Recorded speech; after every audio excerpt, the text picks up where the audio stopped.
merancang passive income masa depan Anda.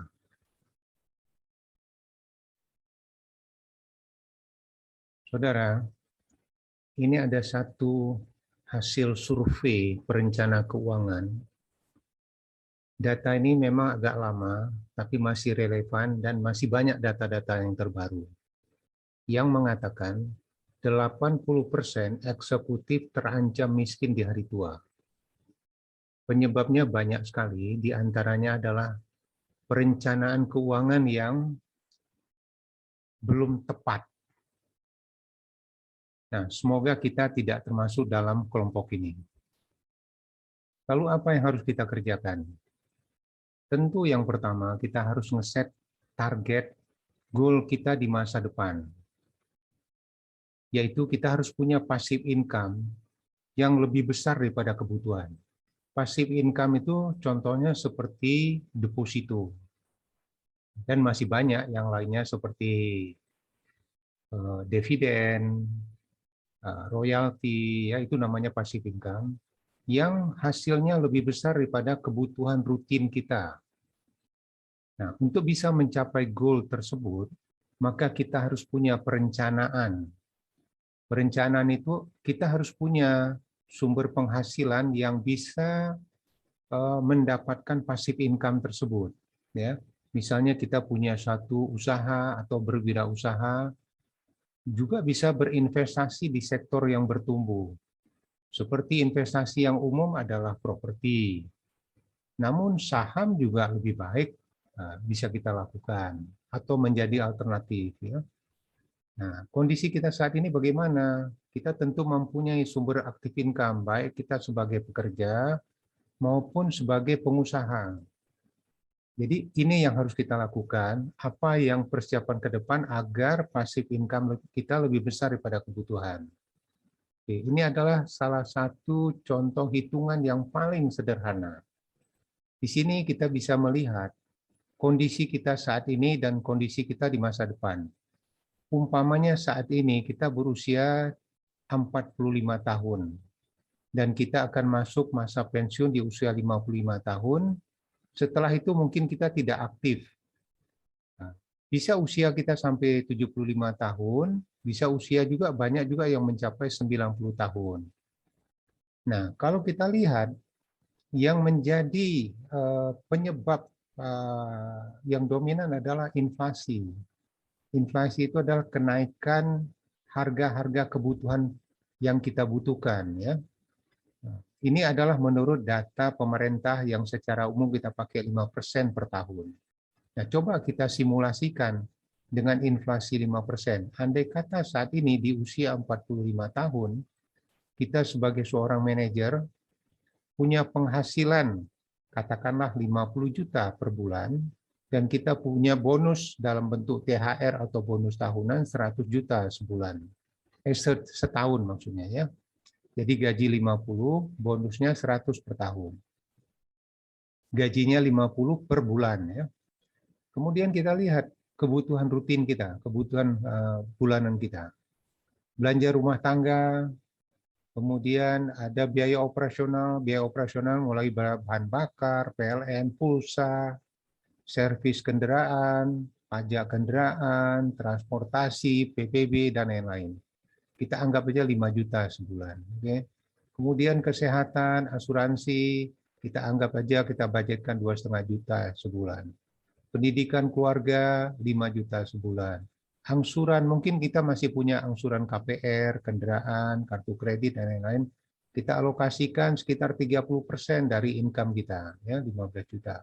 Kemudian kita masih punya angsuran untuk cicilan uang muka, membeli kendaraan, ya. Ambil saja 1,5 juta. Kemudian kita juga mempunyai tabungan investasi, karena ini wajib kita miliki ya tabungan ini. Kita juga alokasikan untuk hiburan 2 juta, sosial 1 juta. Katakanlah secara total semua biaya operasional kebutuhan bulanan kita sekitar 50 juta per bulan, dan penghasilan kita juga 50 juta sebulan. Berarti tidak ada kelebihan dan kekurangan, karena di sini sudah kita alokasikan tabungan kita 8 juta sebulan ya. kira-kira 10%-nya lah ya. Kemudian pada saat usia kita 50 tahun, 55 tahun, saat kita pensiun yang umumnya, ini ada jeda waktu 10 tahun. Dengan inflasi 5% selama 10 tahun, berarti inflasinya menjadi 150%. Atau satu setengah kalinya dari masa 45 tahun. Nah, dengan inflasi 1,5 kalinya, berarti semua biaya ini akan meningkat menjadi 1,5 kalinya, menjadi 75 juta per bulan ya. Nah, katakanlah gaji kita pun naik seiring dengan inflasi ini ya. Bonus kita pun naik seiring dengan inflasi ini. Lalu setelah kita pensiun, ada waktu kira-kira 15 tahun setelah pensiun ini ya, 20 tahun setelah pensiun. Kita harus punya kebutuhan belanja bulanan kita meningkat. Karena ada jeda dari usia 45 ke 75, ada 30 tahun, maka inflasinya naik 250% ya, atau 2,5 kalinya. Maka semua kebutuhan ini akan naik 2,5 kalinya. Begitu juga di usia kita 90 tahun, dia akan naik 3,25 kalinya. Juga biaya kita juga naik 3,25 kalinya. Lalu kita lihat berapa sih uang yang bisa kita simpan, baik dalam bentuk deposito atau investasi lainnya, selama kita masih aktif bekerja sampai kita pensiun. Dari data yang ini, kita mempunyai tabungan 1,2 miliar. Ya, dari simpanan ini dan bonus-bonus ini kita total 1,2 miliar. Kita lihat 1,2 miliar ini sampai berapa lama kita bertahan, karena biaya kita makin hari makin besar. Nah, kalau kita lihat di sini, dari usia pada usia 75 tahun, kita ambil rata-rata ya kebutuhan belanja bulanan kita itu kan tadi 92.500.000 ya per bulan. Kalau usia kita sampai 75. Kemudian kalau di rata-rata 92 tambah 75 dibagi 2, rata-ratanya 83. Jika ada waktu 20 tahun ya, dari usia 45 sampai 75, usia 55 sampai 75, ada 20 tahun, maka kita membutuhkan total dana adalah 1,6 miliar. Sedangkan tabungan kita cuma ada 1,2 miliar, berarti minus, mendekati 500 miliar kita, 500 juta kita minusnya. Kalau kita usia sampai 90 tahun, maka minusnya sekitar 2,2. Nah, apa yang harus kita lakukan terhadap minus ini? Apakah sesuai dengan goal kita tadi? Tentu tidak. Nah, oleh sebab itu kita harus mempunyai alokasi investasi. Ya, selain mungkin juga kita mempunyai tabungan dana pensiun ya, kita mungkin juga kita punya tabungan emas, mungkin kita tabungan properti ya, atau reksadana saham dari berbagai saham ya. Kemudian mungkin kita punya usaha di sektor real gitu ya. Nah, ini adalah bentuk-bentuk investasi yang bisa kita lakukan semasa kita masih produktif, kuat. Dan investasi ini jangan salah, juga jangan sampai investasi ini tidur, artinya tidak produktif ya. Nah, oleh sebab itu kita cari investasi yang menghasilkan dividen. Emas apakah menghasilkan dividen? Tentu tidak. Dia memang naik, bisa mengimbangi inflasi, tapi tidak menghasilkan dividen. Properti bagaimana? Bisa, karena dia adalah menghasilkan sewa kalau propertinya bisa disewa. Tapi kalau propertinya nggak bisa disewa, nggak ada passive income dari situ. Artinya tidak produktif. Memang harganya menaik, tapi tidak produktif. Paling bagus harganya naik, tapi juga memberikan hasil sewa. Itu kalau di sektor properti. Bagaimana dengan kendaraan? Kendaraan nilainya turun. Ya, walaupun ada hasil, kita bisa sewakan kendaraan, tapi nilainya turun. Bagaimana dengan reksadana? Nah, ini perlu dikaji lebih jauh. Deposito juga gitu. Deposito itu dibanding dengan inflasi ya hampir lebih kurang hampir sama saja. Sektor real gimana? Nah, sektor real ini yang perlu kita pelajari lebih jauh. Demikian juga dividen yang terutama. Dividen ini adalah baik dari usaha yang kita punya sendiri ya, maupun dividen dari saham-saham yang kita miliki gitu. Ya, ini garis besarnya yang perlu kita ketahui, sehingga apakah tercapai tujuan kita di sini. Ya, ini yang perlu kita pelajari lebih jauh. Oke. Nah, kalau kita lihat makin berusia kita, makin tambah usia kita, kita mengurangi ya capital gain. Jadi artinya investasi-investasi yang menghasilkan capital gain itu sebaiknya mengurang. Karena apa? Usia kita sudah lanjut. Kita tidak cukup waktu untuk mendapatkan capital gain. Yang kita perlukan adalah cash flow. Cash flow itu ya penghasilan yang dapat dinikmati secara rutin. Sedangkan capital gain itu kayak bonus, kayak THR. Dia hanya bisa terjadi tahunan. Sedangkan cash flow ini seperti gaji. Setiap bulanan kita bisa mendapatkannya. Jadi cash flow kita yang harus meningkat. Sedangkan alokasi di capital gain kita harus turunkan. Kemudian bagaimana caranya kita mengalokasikan? Andai kata 100% dari tabungan kita, apa yang harus kita lakukan? Tentu kita harus sisihkan tabungan kita itu dalam bentuk tabungan emergensi duluan.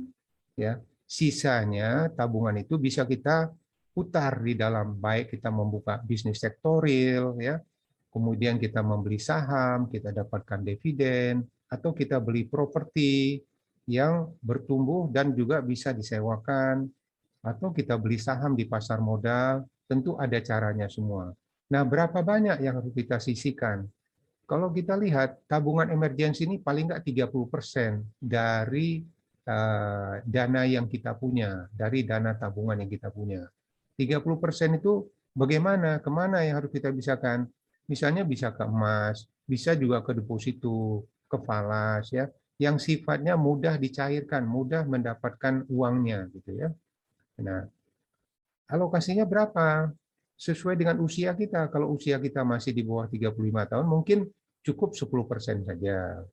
Kalau usia kita sudah mencapai 35 sampai 50 tahun, kita tingkatkan menjadi 20%. Kalau usia kita sudah di atas 50 tahun, kita tempatkan di 30%. Ya. Ini sesuai dengan kriteria kita dan karakter daripada pribadi kita. Apakah kita tipe orangnya agresif, berani, atau kita sedang-sedang saja, atau kita konservatif, sangat berhati-hati. Jadi memang ini juga tergantung, besar kecilnya tergantung dari karakter seseorang. Nah, yang 70%-nya kemana kita tempatkan?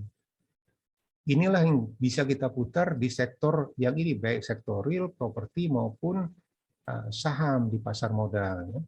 Kemudian kalau berapa banyak jenis-jenis, kalau yang agresif itu yang bagaimana? Ya, agresif tentu pasar modal, ya. Nah, ini bisa kita cari dengan cara berinvestasi dengan betul, seperti yang dilakukan oleh investor-investor yang sudah terbukti sukses, seperti Pak Loh Keng Hong, ya. Kemudian yang moderat ini yang sedang-sedang. Nah, kita bisa masuk ke sektor real, karena sektor real ini relatif sedang lah risikonya, ya. Sedangkan yang konservatif ini yang betul-betul berhati-hati, yang tidak mau berbisnis di sektor real, tidak mau pasar modal, ya mereka boleh pilih properti, emas, dalam bentuk jual beli atau disewakan. Ya. Berapa porsinya yang perlu kita alokasikan? Ya tergantung usia kita ini tadi. Ya, tinggal kita pilih. Kalau usia kita katakanlah 35 sampai 45 ya seperti saat ini ya. Nah, kita tipenya apa? Misalnya moderat ya, cukup 30%. Kita tempatkan di sektor real ya dan bentuk usaha, 25% kita masuk ke pasar modal, dan 25% lagi kita masuk ke sektor yang aman seperti properti, emas, dan lain-lain. Demikian juga jika usia kita lebih muda atau lebih tua. Ini gambaran secara umum.